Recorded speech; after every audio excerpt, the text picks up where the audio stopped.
Assalamualaikum warahmatullahi wabarakatuh. Izinkan kami memperkenalkan diri.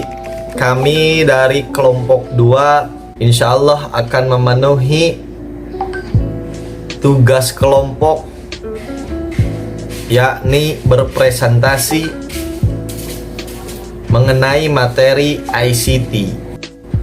Sebelum kepada perkembangan ICT, marilah kita terlebih dahulu untuk mengetahui apa itu ICT. ICT itu adalah Information Communication and Technology.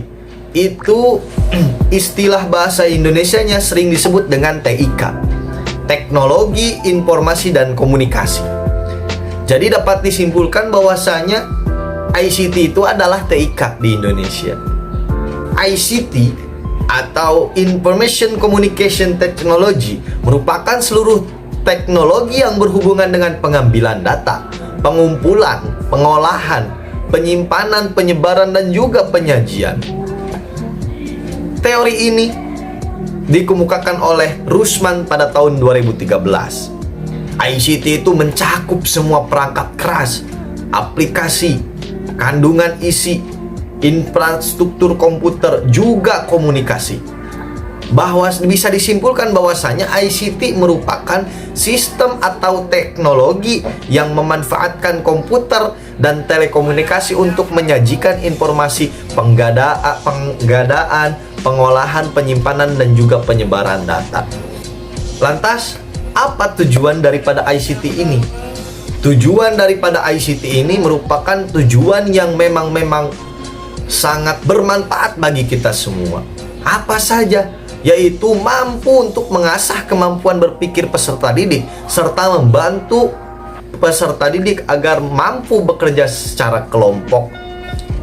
Beberapa pemanfaatan ICT yang perlu dilaksanakan pada dunia pendidikan yaitu pembelajaran berbasis komputer seperti CBI, atau ada juga pembelajaran berbasis web yaitu e-learning. Ada juga pembelajaran bentuk personal komputer yaitu CAI. Ada juga pembelajaran berbasis audio visual, pembelajaran berbasis multimedia, pembelajaran berbasis editing, dan segala macamnya. Masih banyak manfaat-manfaat daripada ICT ini. Perkembangan ICT di era modern ini itu sangatlah pesat bagi kita semua. Bahkan sangat berdampak pada penelusuran sumber informasi berbasis elektronik menjadi sebuah pekerjaan yang cukup rumit bagi penggunanya.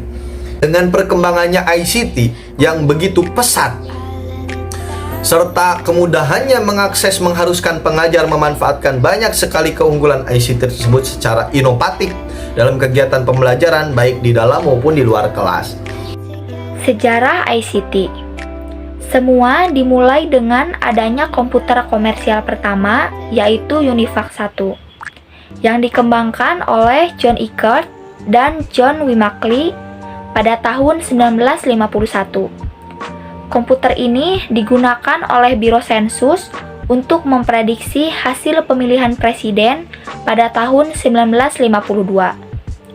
Selama 25 tahun ke depan, komputer mainframe digunakan di perusahaan besar untuk melakukan perhitungan dan memanipulasi sejumlah besar informasi yang disimpan database.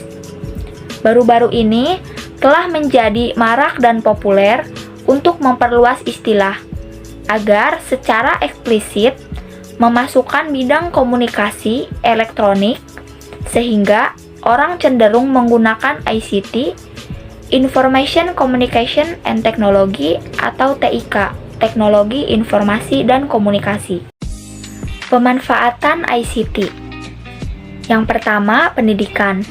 Sebagai sarana belajar siswa dan sebagai sarana untuk menambah ilmu serta informasi selain dari penjelasan guru. Yang kedua, buku elektronik e-book. Untuk menayangkan informasi multimedia dalam bentuk yang ringkas dan dinamis. Di dalamnya juga dilengkapi tayangan suara, grafik, gambar, animasi, maupun movie. Sehingga informasi yang disajikan lebih kaya dibandingkan dengan buku konvensional. Yang ketiga, industri.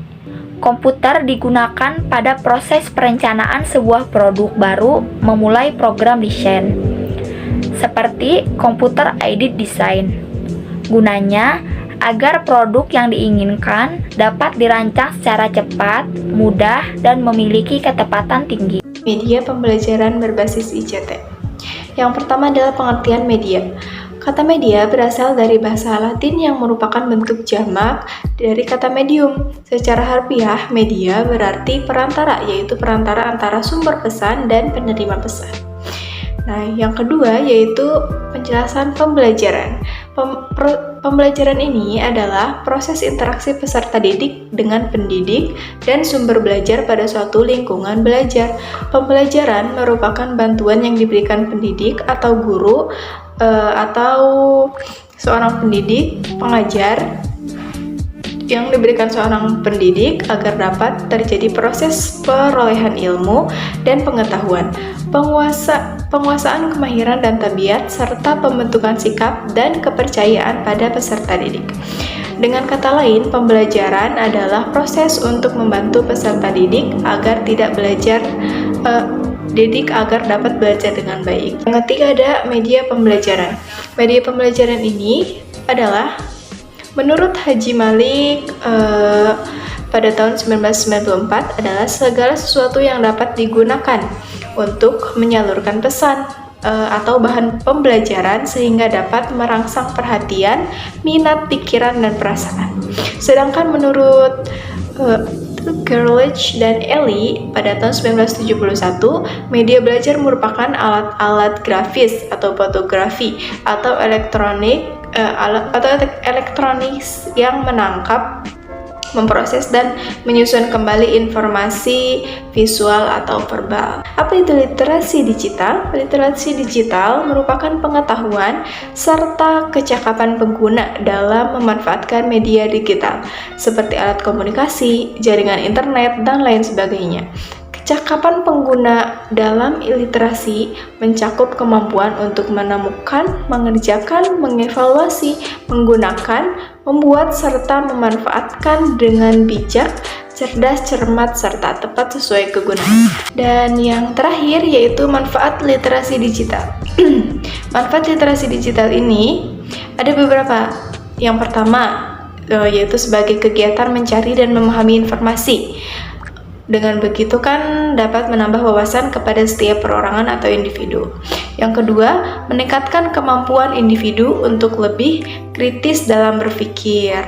Yang ketiga, ada juga menambah penguasaan kosakata individu dan berbagai informasi yang dapat kita baca di dalamnya. Yang keempat, meningkatkan kemampuan verbal individu. Jadi selain manfaat-manfaat tadi, kita juga dapat meningkatkan verbal kita di literasi digital ini. Yang kelima, literasi digital dapat meningkatkan daya fokus serta konsentrasi individu. Dan yang terakhir yaitu menambah kemampuan individu dalam membaca, merangkai kalimat, serta menulis informasi. Prinsip literasi digital. Prinsip literasi digital yaitu terbagi menjadi 4. Yang pertama, pemahaman. Pemahaman yaitu kemampuan memahami informasi yang beredar di media. Kemudian yang kedua, saling ketergantungan. Antara media yang satu dengan yang lainnya saling bergantung dan berhubungan. Kemudian yang ketiga, faktor sosial. Saling berbagi pesan atau informasi kepada masyarakat. Kemudian yang terakhir, kurasi. Kemampuan untuk mengakses, memahami, dan menyimpan informasi, termasuk kemampuan mengkurasi informasi. Contoh literasi digital. Literasi digital yang berada di sekolah dan di rumah.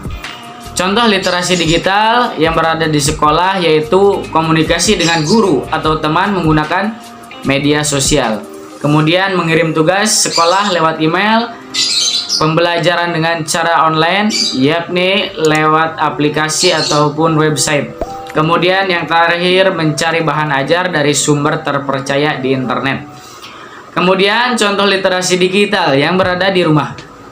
yaitu melakukan penelusuran dengan menggunakan browser, kemudian mendengarkan musik dari layanan streaming resmi, melihat tutorial memasak dari internet, menggunakan laptop yang tersambung ke internet untuk mengerjakan tugas atau pekerjaan.